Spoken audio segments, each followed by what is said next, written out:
खान्देश शिक्षण मंडळाच्या संचालक मंडळाची निवड 2018 पासूनच बेकायदेशीर असल्याचा ठपका धर्मदाय उपायुक्त एम.डी. गाडे यांनी ठेवला असून 3 महिन्यांच्या आत निरीक्षकांनी नव्याने निवडणूक प्रक्रिया राबवण्याचे सुमोटो आदेश 4 एप्रिल रोजी दिले आहेत।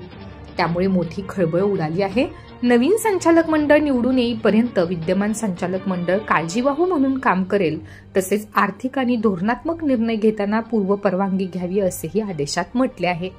सध्या 2022 ते 25 या कार्यकाळासाठी नवीन संचालक मंडळ निवडून आले होते। या नवीन कार्यकारिणीने चेंज रिपोर्ट सादर केला होता। धर्मदाय उपायुक्तांचे आदेश अद्यापपर्यंत संस्थेला प्राप्त झालेले नाहीत। ते आल्यावर वकिलांशी चर्चा करू व कायदेशीर बाबी पडताळून पाहू, त्यानंतर आयुक्तांकडे अपील दाखल करू, असे खान्देश शिक्षण मंडळाच्या संचालकांनी सांगितले। अमळनेर बस स्थानकावर उभ्या असलेल्या एसटी बसमधील प्रवासी महिलेच्या बॅगेतील 1,15,000 रुपयांचे सोने चांदीचे दागिने चोरीला गेल्याची घटना उघडकीस आली असून 2 अज्ञात महिलांविरोधात अमळनेर पोलीस स्थानकात गुन्हा दाखल करण्यात आला आहे। नवसारी येथील शीतल हितेश पाटील यांचे पैसे व दागिने चोरीस गेले आहेत। गुरुवारी दुपारी 1 वाजता शीतल पाटील अमळनेर बस स्थानकावरून चिमनपुरीला जाण्यासाठी बसमध्ये बसला। चोरीची घटना तेव्हा घडली।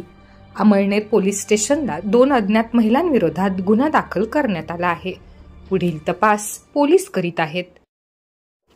माजी आमदार शिरीष चौधरी यांचा आज वाढदिवस।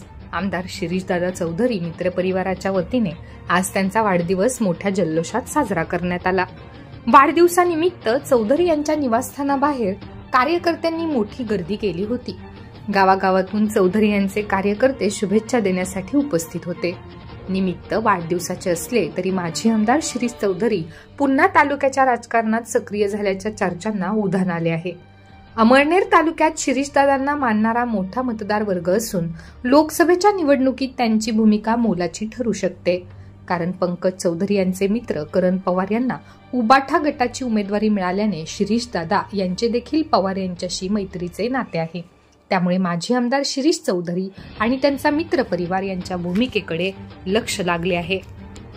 महात्मा फुले व डॉक्टर बाबासाहेब आंबेडकर संयुक्त जयंती महोत्सव समिती व डॉक्टर आंबेडकर अध्ययन केंद्रातर्फे 10 एप्रिल रोजी सकाळी 10 ते 11 दरम्यान खुली सामान्य ज्ञान स्पर्धा आयोजित करण्यात आली आहे। डॉक्टर आंबेडकर नगर परिषद कर्मचारी पतपेढीत ही स्पर्धा होणार आहे। अनुक्रमे 1,750 रुपये आणि 501 रुपये व प्रमाणपत्र असे बक्षीस ठेवण्यात आले असून जास्तीत जास्त विद्यार्थ्यांनी सहभागी होण्याचे आवाहन डॉक्टर बाबासाहेब आंबेडकर सामाजिक परिषदेतर्फे करण्यात आले आहे। अमळनेरकर सावधान, जर तुम्ही एटीएम मधून पैसे काढण्यासाठी जाताय तर ही बातमी आपल्यासाठी आहे। एटीएम मशीनच्या पैसे बाहेर येण्याच्या जागेवर काळी पट्टी लावून नंतर ते पैसे काढून घेण्याचा प्रकार अमळनेर शहरातील विजय मारुती मंदिराजवळील सेंट्रल बँकेच्या एटीएम मध्ये घडला आहे। त्यामुळे आधी खात्री करा, मगच पैसे काढायच्या प्रोसेसला सुरुवात करा। पाहुयात। महेश दत्त मधुकर पाटील यांनी 31 मार्च रोजी दुपारी 2:35 वाजता विजय मारुती मंदिराजवळील एटीएम मधून 20,000 रुपये काढण्याचे प्रयत्न केले, तेव्हा पैसे निघाले नाहीत। त्यांनी बँकेकडे तक्रार केली असता सेंट्रल बँकेचे अधिकारी दिलीप खैरनार यांनी एटीएमचे विभागीय प्रमुख महेश कुमार सतीशराव पवार यांना कळवून प्रत्यक्ष एटीएम मशीनवर जाऊन खात्री करायला सांगितली। 1 एप्रिल रोजी उमेश हिम्मत सिंग पाटील यांनी 1,000 रुपये काढण्याचा प्रयत्न केला, तेव्हा त्यांचेही पैसे निघाले नाहीत। अधिकाऱ्यांनी सीसीटीव्ही फुटेज पाहिले असता त्यांना बाहेर पांढऱ्या रंगाची कार उभी असलेली दिसली। त्यामध्ये बसलेल्या 2 जणांनी एटीएमचे पैसे बाहेर येण्याच्या ठिकाणी काळी पट्टी लावून अडथळा निर्माण केला होता। ग्राहक येण्याची वाट पाहत बसायचे आणि ग्राहक पैशांची वाट पाहून थकल्याने परत गेला की आळीपाळीने पैसे काढायचे। अधिकारी बाहेर गेल्यावर दोघेही कार घेऊन पळून गेले। महेश कुमार पवार यांनी फिर्याद दिल्यावरून अज्ञात दोघांविरुद्ध फसवणुकीचा गुन्हा दाखल करण्यात आला आहे। तपास हेड कॉन्स्टेबल अशोक साळुंखे करीत आहेत।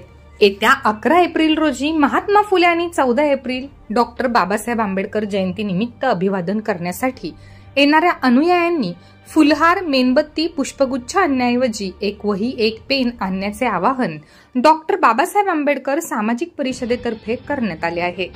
डॉक्टर आंबेडकर अध्ययन केंद्राच्या माध्यमातून सामाजिक परिषदेने हा स्तुत्य उपक्रम हाती घेतला आहे। 11 एप्रिल रोजी महात्मा फुले जयंती तर 14 एप्रिल रोजी डॉक्टर बाबासाहेब आंबेडकर जयंती आहे।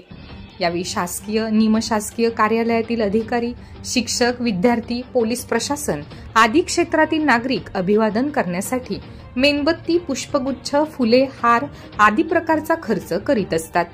त्यापेक्षा नागरिकांनी अभिवादनासाठी एक वही व एक पेन आणल्यास गरीब व गरजू विद्यार्थ्यांना त्याचा उपयोग होऊ शकतो। समाजातील सर्व स्तरातील शैक्षणिक प्रगती करण्यासाठी या आगळ्या वेगळ्या उपक्रमाची गरज असल्याने नागरिकांनी फुले आंबेडकरांच्या विचारांना पुढे नेण्यासाठी एक वही एक पेन आणावे असे आवाहन प्राध्यापक विजयकुमार वाघमारे, प्राध्यापक कृष्णा संदानशिव, राहुल संदानशिव, नितीन संदानशिव यांनी केले आहे। तालुक्यातील पिंपळे ग्रुप ग्रामपंचायत तर्फे रखरखत्या उन्हात गावातील ग्रामस्थांसाठी व वाटसरूसाठी थंड पाण्याची सुविधा उपलब्ध करण्यात आली। या आरो फिल्टर आणि पाणपोईचे उद्घाटन परमपूज्य भरतपुरी महाराज निंबा चौधरी, जयवंत पाटील यांच्या हस्ते करण्यात आले। ज्या ग्रामस्थांनी घरपट्टी व पाणीपट्टी 100% भरली असेल अशा कुटुंबाला 5 रुपयात 15 लिटर पाणी देण्यात येणार आहे, तर ज्या लोकांकडे थकबाकी असेल त्या लोकांना 10 रुपयात 15 लिटर पाणी देण्याचा निर्णय लोकनियुक्त सरपंच वर्षा युवराज पाटील आणि संपूर्ण ग्रामपंचायतीने घेतला आहे। सामाजिक कार्यकर्ते युवराज पाटील उपस्थित होते। तालुक्यातील चिमनपुरी पिंपळे खुर्द येथे लोकवर्गणीतून शनी मंदिर उभारण्यात आले असून याचा प्रतिष्ठान सोहळा नुकताच संपन्न झाला। कार्यक्रमासाठी सर्व ग्रामस्थ, परिसरातील लोकांनी विशेष परिश्रम घेतले।